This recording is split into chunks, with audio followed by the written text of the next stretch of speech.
There is a creature living in your home right now that should not exist. By every rule of evolutionary logic, by every instinct of a wild predator, it should be prowling frozen tundra somewhere, not sleeping at the foot of your bed, not resting its chin on your knee when you cry. And yet, here it is. And here's the thing that will unsettle you once you really sit with it.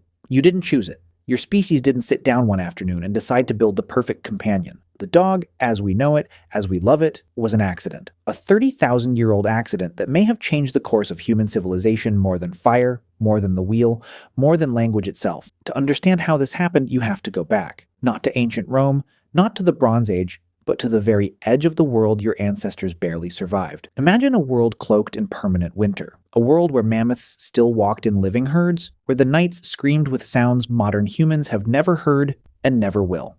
Homo sapiens, your direct ancestors, were thin-bodied, fragile compared to the megafauna surrounding them. No claws, no real fur. Slow, in a world that rewarded fast. They survived in small, terrified bands huddled around fires at the edges of forests, leaving behind piles of cracked bones and discarded carcasses. These garbage heaps at the fringes of human camps were, in the grand irony of evolutionary history, the birthplace of man's best friend. Here is what most people get wrong about domestication. We imagine our ancestors crouching down, hand extended, coaxing a wolf pup into submission, deciding with deliberate intention to breed it into something gentle and useful. That is not what happened. The wolves came to us. Or, more precisely, and this is the part that should haunt you, the less frightened wolves came to us. Most wolves kept their distance from early human camps. The scent of fire, the noise, the strange two-legged creatures, it triggered every self-preservation instinct evolution had spent millennia wiring into them.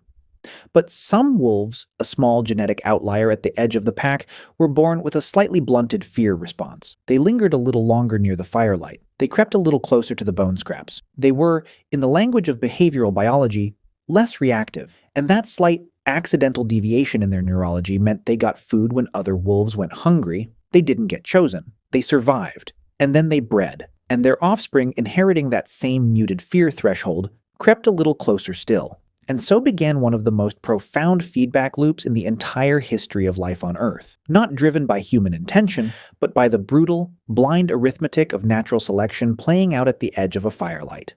The most stunning proof of just how fast this process could work came not from archaeology, but from a secret Soviet laboratory. In 1959, a Russian geneticist named Dmitry Belyaev began an experiment on silver foxes in Siberia that would become one of the most cited studies in all of evolutionary biology. Belyaev was obsessed with one question: what exactly happens to an animal when you select for tameness alone? So he began breeding foxes, choosing only those who showed the least fear and aggression toward humans. Just tameness. Nothing else. Within 40 generations, a blink of geological time, something astonishing happened. The foxes didn't just become friendlier. Their bodies changed, their ears became floppy, their tails started curling, their coats developed patches, their skulls shortened, their breeding cycles shifted. They began to whimper and seek human contact.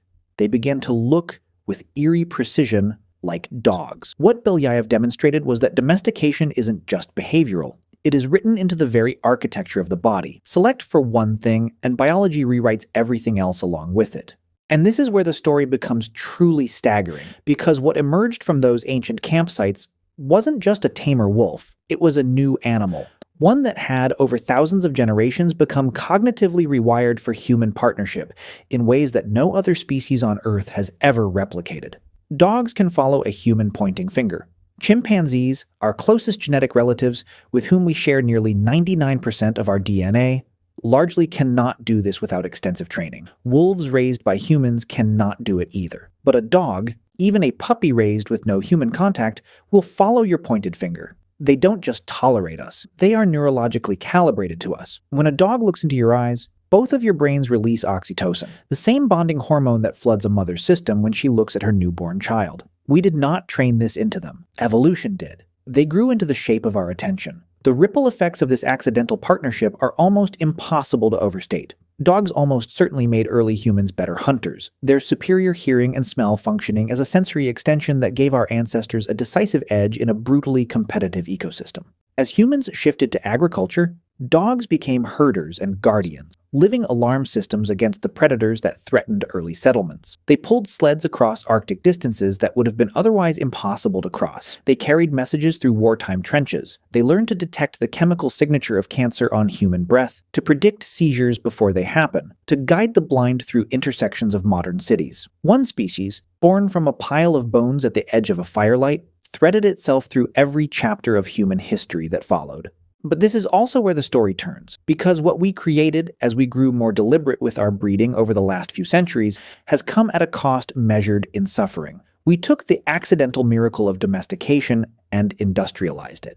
We bred dogs for exaggerated aesthetics, flattened skulls that make it painful to breathe, joints engineered for show rings rather than movement, bodies so stretched or so compressed that basic biological functions become medical emergencies. The wolf that lingered near the firelight 30,000 years ago could run 50 miles in a day. The bulldog we've constructed can barely walk up a flight of stairs without wheezing. We got the partnership, and then we distorted it. We took something that came to us freely and reshaped it past all recognition, past all comfort, past all kindness. And yet, none of that erases what this relationship fundamentally is. Which brings us to you, right now, in this present moment of your life. Think about the dog you know, the one who lifts its head when you walk through the door, the one who pushes its nose against your hand during the moments you don't speak about. That behavior, that need for contact, that instinct to stay near you, to watch you, to orient itself by your presence, that did not begin as training. It began in the ice and darkness at the edge of the Pleistocene, across 30,000 years of shared fire and shared danger, written so deep into the biological code of that animal that it now surfaces as something almost indistinguishable from love. You didn't build your dog's devotion. The universe built it, slowly, blindly, accidentally, one fearless wolf at a time. And the fact that it exists at all, that evolution somehow produced a creature whose greatest drive is simply to be near you, that is not a small thing. That is one of the most extraordinary accidents in the 4 billion year history of life on this planet. And it is waiting for you right now, at home, by the door.